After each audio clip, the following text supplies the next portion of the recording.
tema sobre o papel das cortes constitucionais e a questão do neoconstitucionalismo, ou essa doutrina dominante do neoconstitucionalismo, que, teoricamente, é uma doutrina sobre o poder do juiz, mascarada de uma teoria da racionalidade, uma teoria da asepsia política ou da teoria no que diz respeito à prevalência de um poder jurídico sobre um poder político, a partir da crença, como disse o professor Martônio, de que nós estamos diante de uma racionalidade superior.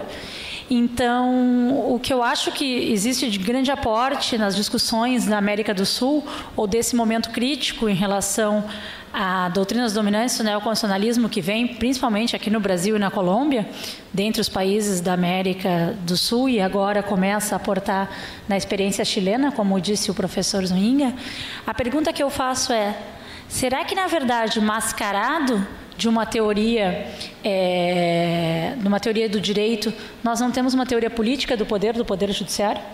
Se essa é uma hipótese razoável, e por que nós temos tanta dificuldade em discutir, talvez, essa certa aristocracia da toga, ou essa falta de princípio republicano, ou olhar também como os processos do Supremo Tribunal também são irracionais, como apontaram os professores Geraldo e Vanice.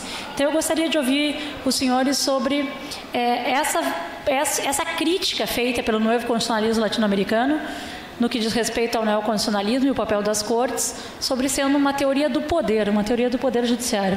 Se é que a democracia é uma teoria do poder representativo, se o neoconstitucionalismo, não mascarado de uma teoria do direito, não estaria diante de uma teoria política do poder judiciário. Obrigada. Parece-me um aspecto extremamente pueril enxergar os desafios de uma Constituição dirigente como a nossa apenas no normativismo, como o neoconstitucionalismo faz. Se nós perguntamos por que nós não temos direito à moradia implementado, direito à educação, direito à saúde, acho que todo mundo aqui sabe por quê. Ou é porque isso é uma norma programática que deve ter um programa assim? Óbvio que não é isso. O problema não é esse. É um problema político, um problema histórico e um problema econômico. Esse é que é um problema. Tá? Assim como a doutora Vanice, eu fui procurador-geral do município e posso lhe dizer, as teorias neoconstitucionalistas até hoje não responderam duas questões relativamente a problema de judicialização de saúde ou de outros aspectos. Primeiro, a saúde é um direito coletivo, está no artigo 6º da Constituição, não é um direito individual. Essa é uma resposta que não foi dada até hoje. Segundo, eu até acho, recentemente, discutindo o caso do golpe de 2016 com a ruptura através do afastamento da presidenta Dilma Rousseff. Por que o Supremo Tribunal Federal se afastou dos seus precedentes? Na verdade, quando em 92, o Supremo Tribunal Federal, que é o único caso de impeachment que nós temos sobre a jurisdição, sobre a Constituição de 88, o Supremo Tribunal foi até mais longe. O último mandato de segurança de conta do ex-presidente Collor de Mello, o Supremo empatou numa votação empatada, porque 3 ministros se deram por suspeito, naquela época tinham pelo menos essa dignidade, né, de fazer isso, nessa época nem isso, foi uma votação empate e o Supremo disse que podia reconhecer uma decisão, aliás, um mandato de segurança que poderia desfazer a decisão do Senado Federal. E o Senado Federal agora, o Supremo agora diz que não pode fazer nada. Óbvio que toda corte pode mudar a sua orientação jurisprudencial, mas ele tem que fundamentar por que está fazendo isso. A Constituição é suficiente para isso? O constitucionalismo se mostrou suficiente para isso? O neoconstitucionalismo? Claro que não. Nós sabemos o motivo que isso ocorreu. É um motivo, claro, porque nós temos uma corte que está absolutamente submetida a um poder midiático de opinião pública e não à Constituição. Isso graças ao quê? Há uma questão de correntes que defendem que há alguma racionalidade na decisão desta corte, enquanto que não há nenhuma racionalidade. A racionalidade que dá é a racionalidade da história. Então, onde tem sido o avanço que as teorias neoconstitucionalistas ou neoconstitucionalismo têm prometido às constituições, principalmente no caso brasileiro, mas de outros países também. Quando se aplica isso nos Estados Unidos, todos nós sabemos o falecimento do juiz da Suprema Corte, Antonin Scalia. Ele faleceu num rancho de uma empresa que tinha um caso que ele julgava. Todos nós sabemos isso, no Texas, não é verdade? Todos nós sabemos que o filho dele é diretor executivo da Halliburton e que isso não foi um obstáculo para que ele julgasse Bush versus Gore em 2000. Nós sabemos disso.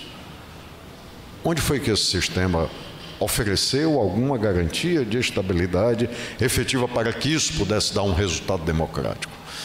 Então, é um momento de se pensar. Então, eu respondo com alguma tranquilidade a sua questão. Sim, claro. E não me parece tão complexo, analisado sob a ótica da história. Nos primeiros tempos, boa parte dos que, como nós, integravam, né, a academia e tal, apostavam nesse papel do judiciário, louvavam, diziam que este era o caminho, né? Então, assim, é preciso que a gente faça a nossa autocrítica também e pegue uma parcela da responsabilidade deste estado de coisa a que chegamos. Porque durante pelo menos uma década era o que a gente dizia que era a solução para os males do nosso sistema de representação, etc, etc. Aí, depois disso, né, com este impulso, o judiciário tomou gosto pela coisa e aí a gente começou a ver, talvez tenhamos exagerado, né? E aí agora estamos tentando correr atrás do prejuízo. Um outro registro histórico interessante para a nossa meditação, né? Também é natural pela própria estrutura da nossa Constituição e a nossa necessidade de impulsionar o seu projeto transformador, expresso no elenco de direitos fundamentais, socioeconômicos, etc., que temos. Houve um momento em que tudo que nos preocupava era o discurso dos direitos. E a gente pouco se dedicou a discutir a estrutura do poder. Isso me assustou mais o dia, Carolina, que eu peguei um manual de direito constitucional, professor Martoni, manual de direito constitucional para graduação, né? Lá, vasto espaço para o tema dos direitos e acho que uma meia dúzia de páginas para o tema da arquitetura do poder. Aí eu fiquei um pouco preocupada. Eu disse, acho que alguma coisa não está indo muito bem, né? Porque quem, ao fim e ao cabo, concretiza os direitos fundamentais é alguma das estruturas do poder. Então, nós também negligenciamos, em boa medida, por conta de patologias várias, mas negligenciamos, em boa medida, o nosso exercício de engenharia criativa em relação aos problemas que nos propõem as outras estruturas do poder. Então, a gente trabalha assim com uns certos estereótipos, né? A administração é má. Não, o direito fundamental não acontece por quê? Porque a administração é má. Não, peraí, temos algo mais de complexidade do que isso, né? O legislativo é ruim. A administração é má, o legislativo é ruim e o juiz é técnico. Então é isso, né? Então, assim, penso que a gente precisa discutir um pouco mais isso sem estigmatizar, né? Assim como eu, e talvez aqui esteja a minha boca torta, né, de advogado de Estado há quase 3 décadas, o cachimbo faz a boca torta. Mas assim como eu não acredito que nem todo juiz é exclusivamente técnico, nem toda administração é predominantemente má, né? O mundo tem preto e branco e infinitos matizes de cinza. Então é preciso a gente incorporar essa realidade e exercer a nossa parcela de proposição, né? Bom, tá bom, o legislativo tem todos os males que a gente sabe, mas o que a gente vai fazer em relação a isso, né? O último comentário que tem a ver com sua observação sobre a teoria do poder dos juízes, né? Assistia eu o julgamento que envolvia a questão do direito de antena e participação no fundo partidário, e era curioso que ao longo do julgamento os ministros falavam sobre as deficiências do nosso sistema eleitoral, multiplicidade de partido e tal, e aí eles diziam, nós precisamos fazer alguma coisa em relação a isso.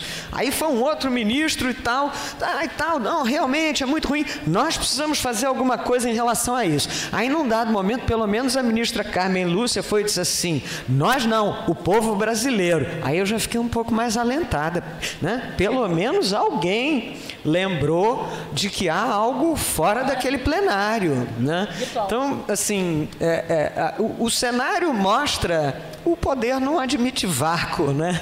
O cenário mostra que essa nossa descrença e secundarização da reflexão em relação às outras estruturas que funcionavam e ainda funcionam mal, oportunizou isso. Sobre isso nos falava a professora Cláudia, aí o acordo de elites e tal. E agora o trabalho é desconstruir isto, mas de maneira propositiva também, né? Há uma demanda por uma nova teoria do poder judiciário, mas como teoria política.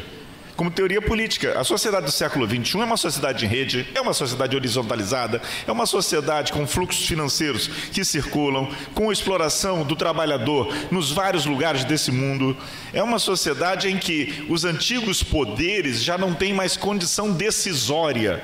E os poderes privados cada vez mais se colocam. O poder judiciário vai nesse vácuo. Nós enxergamos isso mais claramente no Brasil, porque há uma cefalia no Executivo Federal também. Isso fica mais evidente no Brasil. Só que, por não dispormos de uma teoria do poder judiciário, nós ficamos perplexos, muito impactados e muito críticos daquilo que se faz, mas a crítica, na minha opinião, ela é uma crítica vazia, uma crítica ineficiente, se eu não compreendo estas estruturas de poder. Eu costumo dizer, Vanice, que poder não é algo que se tem, poder é algo que se exerce. Ele está em frequente exercício, o poder se exerce, e se exerce por atores, por sujeitos, e também no âmbito das instituições. Não podemos pensar um poder judiciário com fenômenos, até mesmo na América Latina, você estuda bastante isso, estados plurinacionais, realidades plurais, fontes normativas que vão para além das leis e dos contratos, um poder judiciário com a feição do século XX, não quero dizer nem século XIX, não quero dizer nem século XIX. Ele é decisivo.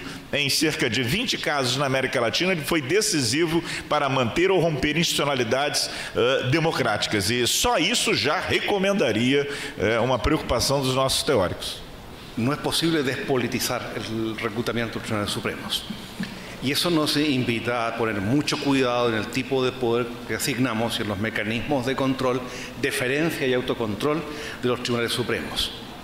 Pero además hay una cuestión de cultura jurídica, y es que observo que en muchos juristas de izquierda, por ejemplo, hay una excesiva confianza en la cultura de los derechos, una excesiva confianza en la aristocracia togada y poca confianza en los ciudadanos, en la ciudadanía organizada y empoderada y en la política.